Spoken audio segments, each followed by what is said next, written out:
And up for us right now is Kasey Kahne. He drives the number 5 Farmers Insurance Chevrolet for Hendrick Motorsports. He's the defending race winner. And Kasey, just talk about coming in here to Pocono, a place you've had success. You ran well last week at Indianapolis. Certainly, I got to believe that you've circled this weekend for a potential win. Yeah, I feel really good about coming back here, second time around, and we had a lot of speed last week at Indianapolis. So that's a good feeling. Similar track in certain ways, but a lot different in others. So just trying to keep up with that, and practice was pretty good there. Made some gains, and then didn't get a real good lap in qualifying practice, but we were on both sides of it. So hopefully we'll have a good shot when it's time later. But yeah, I feel good about this week and looking forward to it. And we definitely need a little more practice still, but feel good about our chance on Sunday. Questions for Kasey. We'll start right here. This gentleman right here, and then we'll go to Zach, Kelly, and what's your name? Tyler. No, Zach. What's your name? Kyle, Zach, Kelly, Tyler. Do I have to remember that? No, you don't. When you get my age, names float around a little bit. Go ahead. Hey, Kasey. Kyle Magda for the Times leader. With you leading laps last week and having that top 5 run, or top 6 run, I'm not sure exactly. But Sixth? That's close. What has this done for your confidence level coming into this weekend and also for your team? Yeah, I think it was, it was good for myself to lead laps. We hadn't done a whole lot of that this season. So, to lead a lot of laps at Indianapolis and, run up front throughout the whole race was good for my confidence. What I liked the most about the entire weekend was the team, stepped up. And it was the first time of the season we've put a full race together, from me driving to them on pit road to the pit calls. I mean, everything about it was right. And that's something that we haven't done this year. We haven't even came close to doing that. So that was a big weekend for all of us, and some momentum out of it, some confidence, I think, on all of our parts. Hopefully we can carry that into this weekend and especially Sunday. Yeah, and how was the team into practice today? You had that great run. How was the team today? Well, everybody was good. They worked really hard this week getting this car turned around. It was the car we ran last week. We thought it was a good plan. It was brand new, so bring it to another flatter track and see if it'll have the speed here again Sunday like it did last week. And, so far it's been good. But the guys were all in a good spot, good place today, and they will be again tomorrow. The big thing will be Sunday and just putting, the pit stops together and the adjustments, the communication, all of that. That's where we've struggled. We really haven't struggled as far as a team on Friday and Saturday. We haven't had speed a lot, but we've been pretty good as far as the team goes. It's just, Sundays, we need to put that all together again. If we keep doing that, we'll be in a good place. Thank you. Let's go to Zach, then we'll go to Kelly, and then Tyler. Zach Sterniolo from the Pocono Record. Every race is important, but how important do you feel this race is Sunday to get a win, to kind of get the chase spot secured, and get it out of the way now? And how do you feel about, and if it doesn't happen this week, how confident are you in the team going forward in these next 6 weeks? Yeah, I would have liked to get it out of the way last week. So, the sooner the better. But having fast cars and the team working well, that has a lot more to do with it, because that's, if we do make the chase, we need to carry that into the final 10 races. So we're building there, and things are getting better, kind of on all fronts. So I'm really happy about that. And, yeah, last year we won the GoBowling.com 400. So that, we're coming back into that same race. Hopefully we can do it again. And if we were able to do that, we'd be in a great place, and things will be picking up, late in the season. As far as the rest of the races, Watkins Glen over the years, I'd say that's probably my toughest track as far as average finish, not counting wrecks or any of that, bad luck, any of that stuff, just straight up average finish. I think Watkins Glen is one of my tougher tracks. So that's going to be a place that we need to work really hard on to perform next week. After that, Michigan, Bristol, Atlanta, Richmond, I don't know if there's another one, but all those tracks we've won at and ran really well at. So, I look forward to each one of those and feel like we can definitely still make the chase if we don't do it this weekend. Let's go to Kelly, and then to Tyler, and then to Al. Kelly Crandall from Popular Speed. Kasey, jumping to a different topic, you worked with Ray Evernham when you came into the sport. You know him pretty well. Now that he's over at Hendrick Motorsports, more on a hands-on role with the 5 and 24 shop, what, if anything, have you noticed that he's brought to the company? Well, the thing about Ray, he's done a lot for me. He's the one that gave me my opportunity in the Cup Series, Sprint Cup Series, and he helped me a lot in those years. So to have Mr. Hendrick kind of put him on our car because we were struggling with a slow team over there early in the year, and he's definitely been a big help. I really like working with Ray because he holds you. He holds you to your part. He makes you step up. He makes he talks to you about the things you did right and the things you didn't do right. And you're accountable for that when he's around. So it's nice to have someone like that. He gives me confidence. Every time he's at the racetrack, we run better when he's with my team, with Kenny Francis, with myself. And I think that's just because he's been really good to me in the past, yet he's been tough on me at times too. And, there hasn't been too many people that have really held me accountable over the years, and said, hey, look at this, you need to fix this, you need to get better here. Ray has, and I think he might be the only guy that has. And I like that, so it's nice to have him around. We'll go to Tyler, Al Pierce, Claire B. Lang. Tyler, raise your hand. Thank you. Hi, Kasey. Tyler, MRN. Us dirt guys know that the Knoxville Nationals are more than a holiday to us, but for the average NASCAR fan, how important is the Knoxville Nationals to not just sprint car racing and motorsports, and also what would it mean to get to victory lane with Cody, Brad, and Darren?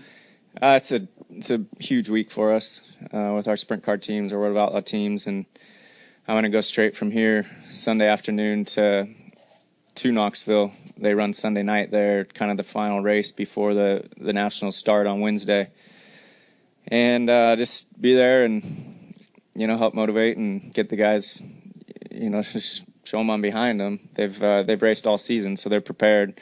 They're ready to go. Brad Sweet won the last race at Knoxville, and Darren was really strong as well. So I look forward to it. It's a huge event for sprint car racing. It's a tough race to win, and we've ran second, I think, 3 or 4 times, but never won the race, never won the Nationals. So, I look forward to those guys racing hard and the team's doing everything they can to put themselves in position and hopefully pulling one off this year. If not, then we'll go again next year. But, yeah, hopefully they can pull one off eventually and win a Nationals for us. It'd be pretty awesome. Go over here to Al. Kasey, Al Pierce from Auto Week. You mentioned earlier that Watkins Glen is probably your worst track. Is your best track behind you this year, or are we going to your best track at some point soon? It's tough to say. I like Watkins Glen a lot. I actually really like racing there. I enjoy it's been difficult for me, so I enjoy that. I enjoy trying to figure that out. And there's times in that race where we are pretty fast, and we figured Sonoma out. The last 6-7 times we've been there, we've been really good. I think Sonoma is one of my best racetracks. So I feel like it's just in time I'll hit on it and it'll click. But I wouldn't say it's definitely not my best track. So we gotta keep working on that. But there's other ones. I like Bristol a lot. I feel like we run really well there, especially in a longer race runs, and the night show seems like a pretty good track for myself. Atlanta, we're up and down there, but I enjoy it. And then Richmond's tough to say, and Michigan is strong.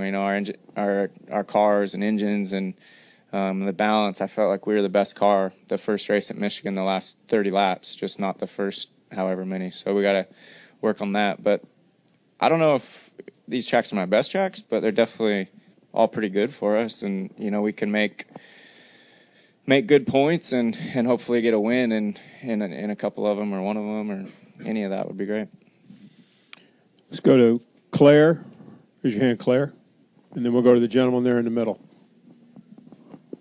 Claire B. Lang, Sirius XM NASCAR Radio. You talked about Ray Evernham holding you accountable. You like that. Not a lot of people kind of give you what you may not want to hear. I don't know. You know, with the technology, with the fuel injection, you're able to see more, hold the driver more accountable in a way. Who usually gives you that information? Really, no one. And how do you kind of make yourself push harder? What sorts of things does he tell you? Well, the thing about the data and stuff that we can read now on the cars is great for at track testing, all that. You know, it's all right in front of you pretty quickly, so I can see what Jimmy's doing, what Jeff's doing with their feet and their hands, and so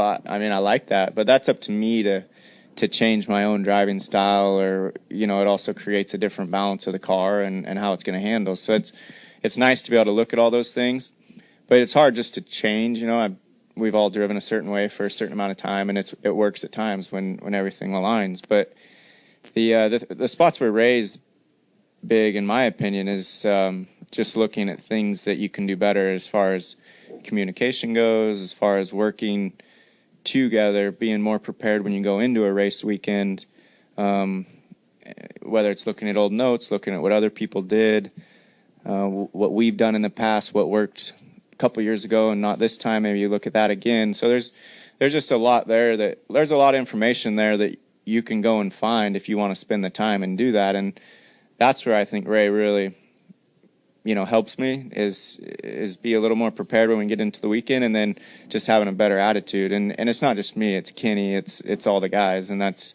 you know, Ray's been on our car. He was with us at Indy all week, and it went really well.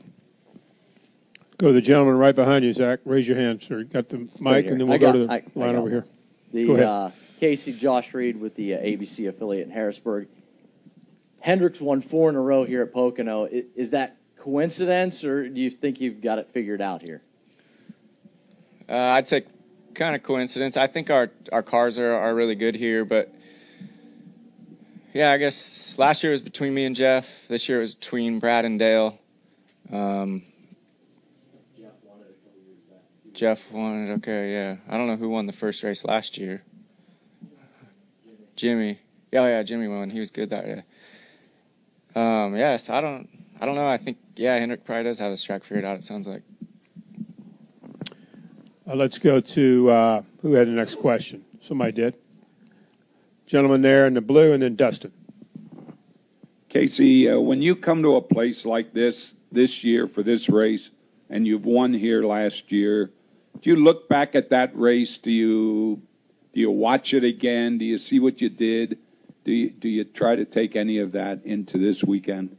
Yeah, I look back at some of that, and you also, to me, you can look at the first race as well and kind of compare the changes, the differences between the two races, and then we know what happened this year at this race. So maybe that'll give us a little insight on what'll go on Sunday, comparing the years together and how the track changes and things throughout each season. But I tend to look a little more at this year with this car because of some of the new rules, some of the changes with the car, and how it drives a little bit differently. So we've looked a lot more at the race in June over anything else. Dustin? Dustin Long, MRN.com, to your right, Kasey. How do you view the gap between where you guys are now in the sense of trying to get into the chase to wanting to be a contender? Because I'm sure there's a little bit of a gap there with how things have gone this season. How do you view that, and how do you bridge that? Yeah, it's kind of tough to really view it because you just don't know.